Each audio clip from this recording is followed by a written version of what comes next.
Hello friends, welcome to my YouTube channel. तो finally most awaited Bangladeshi नाटक revenge आज के रिलीज हो गए बिकाले ध्रुवा टीवी यूट्यूब चैनले। तो एटार কিছুদিন আগে আমি যখন ট্রেলারটা দেখেছিলাম আমি ট্রেলারটা দেখে রীতিমতো ইমপ্রেসড হয়ে গেছিলাম এবং মনে হচ্ছিল যে একটা হয়তো কিছু ভালো কাজ পেতে চলেছি।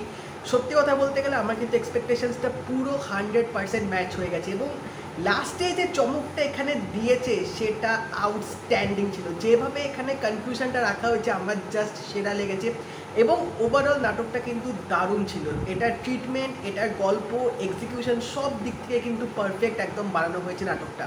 তো এই নাটকটার ডিরেক্টর হচ্ছে জিয়াউল হক পলাশ এবং এই নাটকটার মধ্যে আফরান নিশো, তাসনিয়া ফারিন এবং সায়েদ জামান শাবন। তো নাটকটা যখন শুরু হচ্ছে আমরা এখানে দেখতে পাচ্ছি সায়েদ নিজের বাসায় ফিরছে, কাজ করে বাড়ি যাচ্ছেন। তো তারপরেই একটা রোড অ্যাক্সিডেন্ট হবে এবং রোড অ্যাক্সিডেন্টে যে আহত হবে সে হচ্ছে আফরান নিশো।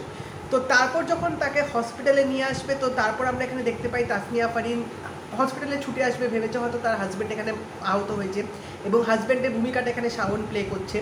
এবং তাসনিয়া ফারিন এখানে এসে যখন পেশেন্টকে দেখবে তো she will be completely surprised এবং পেশেন্ট তাসনিয়া ফারিনকে দেখেও বেশ অবাক হয়ে যাবে কারণ এরা দুজনকে খুব ভালোবাসতো। তো তারপরেই গল্পটা একটা ফ্ল্যাশব্যাকে চলে যাবে এবং আমরা এখানে দেখতে পাই যে আফরান নিশোর যে ক্যারেক্টারটা ছিল খুব রুড বা রাফ অ্যান্ড টাফ বলা যেতে পারে। সে সবসময় প্রতিশোধ নিতে এরকম বেশি পছন্দ করতো এবং গার্লফ্রেন্ডের সাথে তার মানে যে ব্যবহারটা ছিল খুব একটা রুডলি বলা যেতে পারে বা একটা অন্যরকম বিহেভিয়ার ছিল যেটা তাসনিয়া ফারিনের ঠিক অতটাও ভালো লাগতো না এবং তিনি বারবার বলতো যে বাসা থেকে তাকে বিয়ে দেওয়ার জন্য অনেক ছেলে সন্ধান চলছে। আফরান নিশো ব্যাপারটা তো গুরুত্ব দিচ্ছিল না। তিনি বলছিলেন যে বিয়ে করলে তুমি বিয়ে করে চলে যাবে, আবার ডিভোর্স দিয়ে তুমি চলে আসবে কারণ আমার চেয়ে তোমাকে বেশি কেউ ভালোবাসতে পারে না, এরকম অনেক কিছু হচ্ছিল। বাট আলটিমেটলি আমরা দেখতে পাই এখানে ব্রেকআপ হয়ে যাবে।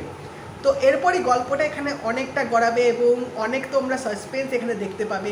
তো লাস্টে গিয়ে আফরান নিশো একটা যখন চমক তিনি পাবেন যে কেন তার সাথে ব্রেকআপটা হলো, তো সেই রিজনটা শোনার পরই এখানে আমরা দেখতে পাই যে প্রেজেন্টে চলে আসবে এবং তিনি হসপিটালে অ্যাডমিট হয়ে আছেন। তো শেষে যে ক্লাইম্যাক্সটা এখানে রাখা হয়েছে জাস্ট চূড়ান্ত ক্লাইম্যাক্সটা এখানে দিয়েছে। আমি তো মানে সত্যি এক্সপেক্টই করিনি এইভাবে এখানে নাটকটা এন্ডিংটা হবে। বাট সত্যি কথা বলতে গেলে নাটকটার লেন্থ আমার খুব কম লেগেছে। মনে হচ্ছিলো যে আরও যদি একটু লেন্থটা বাড়াতে পারতো, আরও যদি কিছু দেখাতে পারতো তাহলে হয়তো আরও বেশি ইন্টারেস্টিং লাগতো। বাট ওভারঅল এটুকু কম প্যাকেজের মধ্যে একটা বড় একটা ধামাকা দিয়েছে জিয়াউল হক পলাশ, সেটা সত্যি বেশ প্রশংসনীয়। তার ডিরেকশনটা যথেষ্ট ভালো ছিল, লুক অ্যান্ড ফিলটা কিন্তু দারুণভাবে এখানে ইউজ করা হয়েছে। একটা প্রিমিয়াম ফিল পুরো পাওয়া গেছিলো নাটকটা জুড়ে এবং তার সাথে এই নাটকটা একটা গান ব্যবহার করা হয়েছে। খুব সুন্দরভাবে কিন্তু গানটা পিকচারাইজেশন করা হয়েছিল নাটকটার মধ্যে দিয়ে সেই সিচুয়েশন তুলে। ডায়লগগুলো এখানে দারুণভাবে লেখা হয়েছে। যেভাবে এখানে আফরান নিশো বলবে যে আমি এরকম পোলা নাই যে আমি চলে যাবো, আমি এরকম করবো, তো সেই ডায়লগগুলো কিন্তু এখানে যথেষ্ট ভালোভাবে এখানে লেখা হয়েছে। মানে আফরান নিশোর অ্যাক্টিংটা জাস্ট আমার তুখর লেগেছে। যেভাবে তিনি এক্সপ্রেশন দিয়ে এখানে নিজের ফিলিংসটা দেখাচ্ছিল, যেভাবে তিনি অ্যাক্টিংটা করেছিলেন জাস্ট অসাধারণ ছিল এবং লাস্টে যে রিভেঞ্জটা তিনি নেবেন জাস্ট মারাত্মক চমক এখানে দেওয়া হয়েছে। এন্ডিংটার জন্যই তোমাদের কিন্তু এই নাটকটা একবার হলেও দেখতে হবে এবং গল্পটা কিন্তু যথেষ্ট ভালোভাবে এখানে লেখা হয়েছে।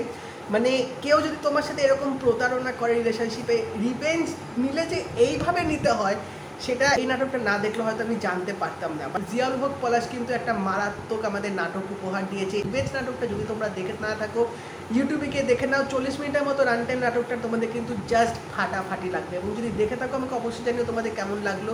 আর যদি এই ভিডিওটা ভালো লেগে থাকে লাইক করে দিও, শেয়ার করে দিও, চ্যানেলটা কিন্তু অবশ্যই সাবস্ক্রাইব করে দেবে, নোটিফিকেশন বেলটাও কিন্তু অল করে দিও। তো দেখা হবে পরের ভিডিওতে, বাই।